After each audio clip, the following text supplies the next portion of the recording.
Hey everybody, welcome back to Thursday night here on the Consumer Warrior YouTube channel. I'm John Skiba. I am a consumer protection attorney in the state of Arizona. And every Thursday night we have this discussion where we jump online and discuss questions that you have that you may be going through related to debt collection, lawsuits, and bankruptcy, wage garnishments, all that kind of stuff. So one thing I'm going to throw out there, if any of you are out there who are watching this live, if it's not coming through for whatever reason, please let me know. We've had a ton of rain and just big storms in the Phoenix area lately where I work, and it's actually interrupted our internet service to here at my office. And so the internet, the signal is not that great. So if it's choppy or anything, please let me know in the notes over here so that I can see if we can get that fixed. So what we do, if you have questions, put them in the side there. We'll put them up on the screen and we'll discuss as far as different strategies and tips and way to deal with things. My disclaimer that I give every week, even though I'm a licensed attorney in Arizona, I cannot provide legal advice to anybody outside the state of Arizona. And your involvement on this discussion here on YouTube does not equal any type of, oh, sounds like it is a bit choppy. Okay. Tell me if it gets unbearable, and we'll try something different if it does. But it doesn't create any type of attorney-client relationship. I can't respond to specific questions, and I don't know the case law in every state. I don't know the rules in every state. So, all right, let's go ahead. If you have questions, go ahead and put them there on the side. Again, let me know if it's unbearable here. We can try something different, maybe something a little. I can try to patch it all together. All right, so one thing I wanted to talk about tonight, I always have a topic I like that's kind of on my mind that I like to share, and that's if you're self-employed and you're dealing with debt problems and you're thinking you need to file for bankruptcy. A lot of people will say, hey, I want to file bankruptcy on my business, just be done with it, close that thing down and move on to something else. Businesses typically do not file Chapter 7, particularly businesses that are closing, because businesses do not get discharges through this process. Like if you file for a Chapter 7 bankruptcy, your whole goal is to get that discharge order that will say that the debts are eliminated. You're not going to get that if you are a company that's filing for bankruptcy. So if the entity itself, so like I work for the law firm of Jackson White PC. If Jackson White, the law firm, were to file bankruptcy, he doesn't get a discharge. The only thing that happens is the court would take all the assets, liquidate them, give them to the creditors, and close it out. I once heard somebody say that a business going through a Chapter 7 bankruptcy is kind of like a fancy funeral. You don't have to have a fancy funeral. You can do it on your own, but that's all it is. It doesn't really do much. So if you're facing debt problems and you're in a business that's failing and you're going to close it down, you may personally need to file for bankruptcy, but the business entity itself likely would not. So, all right, let's go ahead and jump into some of the questions. Marcos, thank you for being here tonight. Thank you for supporting the channel. He says he's liking the Facebook page. What he's referring to there is I have launched a private Facebook discussion group. And the way that you can join this is you have to go to the YouTube channel. And I'm sorry this is so complicated, but you go to the YouTube channel and there's a join button at the top. You click on that and that allows you to join. And then there's a link in there for you to come over to Facebook and I'll approve you at that point. But you have to go through YouTube first. Marcos is a member of that and we can discuss these things a lot more in depth in that Facebook page. So, all righty, let's jump into some of the questions. Let's go with, whoops, we had E here. This is part of my choppy internet here. It says if it says Capital One Bank on the lawsuit, does that mean that the bank is suing directly instead of a junk debt buyer? As it also states that this firm has been retained to represent Capital One Bank. This is a great question, and I referenced this somewhat in my most recent video on Capital One original creditor lawsuits, and also in the tutorials that I put together. Put a link for those there in the notes, the chat box there, that you can get more information on it. Many people get confused when they get sued by an original creditor as far as to who the actual owner is. So if you look at the first page of a lawsuit, the top box is called the caption. You'll see there's like the plaintiff and a defendant. You have your name in the defendant, and then the plaintiff is the party that's actually suing you. In the upper left-hand corner, you'll see the listing of all the attorneys that are representing the plaintiff. Or if you have a lawyer, you'll see that the attorneys are representing the, that's listed up there in that one. So if just because they have an attorney, that doesn't mean the law office has any type of specific ownership interest in it. It only means that they're representing them. So in this situation, it sounds like Capital One is actually suing directly, that there's not a debt buyer involved. Capital One is one of the few creditors that does not sell their debt. They do sometimes, but most of the time they're going to pursue it on their own.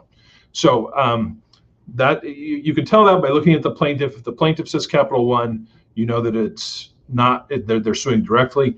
If it says like Portfolio Recovery or Unifund or Midland, you know that a junk debt buyer picked it up. So, all right, let's see what Lori has to say. If you file bankruptcy, what is a look back into your bank accounts in Arizona? Now, when you file for bankruptcy in any state, most bankruptcy attorneys will ask for at least 6 months of bank statements just to go through there to see if there's any transactions that are going to raise red flags. The thing with bank statements, or as far as their look back period, bank statements alone aren't the only rule of thumb, because there's a look back period of up to 12 months where they can look back for certain transactions. And so you're not actually submitting your bank statements to the court when you file the initial bankruptcy paperwork, but the trustee in your case may be able to dig deeper and request additional bank statements. So if there's anything in your bank statements as far as large deposits, large withdrawals, transfers, that kind of thing, in the last really up to 2 years, you need to let your bankruptcy attorney know about it. It's always best to deal with these things before the case is filed, because if, and trust me, I've been doing this for almost 20 years. There's a number of times where I get surprised by a client. They're like, surprise, here's this big problem that we didn't disclose to you. I would let them know if there's something you're concerned about, because it can usually be dealt with much more, easily before you file than if you wait until after you file. So, all right, let's see. I am in a Chapter 13 bankruptcy. I'm in Arizona. My lawyer said since the child tax credit is an early payment of taxes, I have to hand it over. Go by what your lawyer tells you to do. Here's the only thing that I'm going to tell you. If you look at the United States Trustees website, if you look under their news, press releases, news, there's a statement made by the U.S. trustee that states that they are not going to pursue these tax credits that are coming out, particularly the payments right now. So the payments started July 15th. They're going to go through the calendar year to the end of December. And then next year, you're going to get a tax credit for the other 6 months of the year that could result in a larger refund. It may be that you're going to have to turn over some of that refund, but at least the instruction from the U.S. trustee is that they're not seeking those payments. So I'd ask your attorney about that. Maybe go check that out at the U.S. trustees webpage and see what they have to say there. So, all right, let's look at this one here. What does it mean if your mortgage holder is not on title, but the creditor, mortgage holder, is filing a claim in the bankruptcy? So what it could mean, one, it could mean that there's kind of a lot of ifs to this question. If you file for bankruptcy, let's say one spouse files for bankruptcy and the other one isn't, but you still disclose the existence of that mortgage. They may have gotten notified somehow, and the mortgage company is always going to file a claim just to show that they're here. I can tell you with most mortgage lenders and most mortgage loans in a bankruptcy case, they're not really impacted by this as long as you continue to make the payments. Now, there's some other variables as far as the amount of equity in the home, whether the mortgage is current or not, that you're going to have to take a look at. But again, if you have an attorney, I would bring that up to them, maybe why they were notified, if the person who's connected to that isn't in the bankruptcy case itself. So, all right, let's take a look at this one. Monday, I got a note from the sheriff department, probably a lawsuit from Amex. Watched the video about settling with American Express, going to file for bankruptcy Chapter 7. Should I try to settle, or what do you suggest? If you're going to file for bankruptcy and you're going to file for bankruptcy soon, I wouldn't settle. There's no reason to settle. If you're going to file in the next 30 days, I mean, that debt will be included. as soon as you file your bankruptcy with the court, they will stop the lawsuit. So if you pay a bunch of money right now, and truthfully, if you pay a bunch of money to a creditor within 90 days prior to filing bankruptcy, your bankruptcy trustee is going to go back to that creditor, get the money, and distribute it out evenly. It's called, because paying them within that 90-day window is called a preference. And so they're not going to get all that money anyway. I wouldn't pay them that money if you're going to file for bankruptcy. It's not going to help your credit. It's not going to help anything. It's just going to end up using your money. So again, if you have a bankruptcy attorney that's helping you, I would defer to them. But I would not recommend generally settling a case or settling an account right prior to filing bankruptcy, just because it doesn't really do you any good. It doesn't help you. Hey, I want to thank Eduardo again for supporting the channel with these super stickers and the super chats, all that. I really appreciate it. All right, let's see here. Let's see if we've got this. Took your advice on my Capital One suit and called the lawyer to ask for a settlement. They said they would note undue hardship and kick it back to Capital One to settle. I've seen that happen, where particularly if it's it's not outside the statute of limitations, they'll send it back to Capital One or back to the original creditor. It's rare that I see the original creditor then reinitiate collections. They can, but I don't see them do that once it comes back. They may send you a letter or something like that, and if there's a hardship, you can explain it to them. Whether you're dealing directly with them in pre-litigation discussions or post-litigation, that's kind of how it. Both ways, you can provide that hardship information and hopefully get that resolved for you pretty quick. All right, let's see if there's something else. If I just end my Chapter 13 and owe an amount in lawyer, do I have to pay it? So Chapter 13s can get kind of complicated. Chapter 13s have a relatively low success rate. And people ask, nationwide, it's like, I think it was like 36% the last time I looked. The reason is 5 years, most Chapter 13s are a 5-year process. A lot happens in 5 years. I've had clients get married, get divorced. I've had clients die, everything during a Chapter 13 process. Income goes up, income goes down, and it can just be difficult to finish it because it's such a long period of time. If your case gets dismissed, and one nice thing about Chapter 13, you have a right to dismiss your case. You can't do that in a Chapter 7. You cannot. If you file Chapter 7, you're in. You're stuck.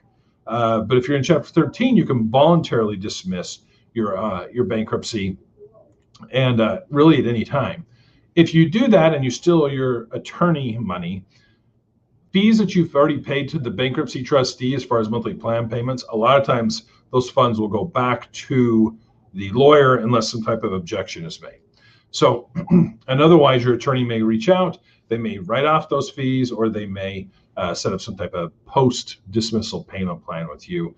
Just kind of depends on how they want to handle it.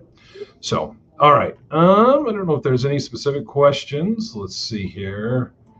Follow up here. This was the question earlier about MX sending over the lawsuit, and you're going to file for bankruptcy. You got to say in here, I need to wait until November when the income average goes down. So what that is, to qualify for a Chapter 7 filing, you have to pass a means test. You have to make at or less the average amount of money in your area for a family of your size. So like myself, I have 1 million kids. I have 6 kids. Me and my wife, there's a family of 8.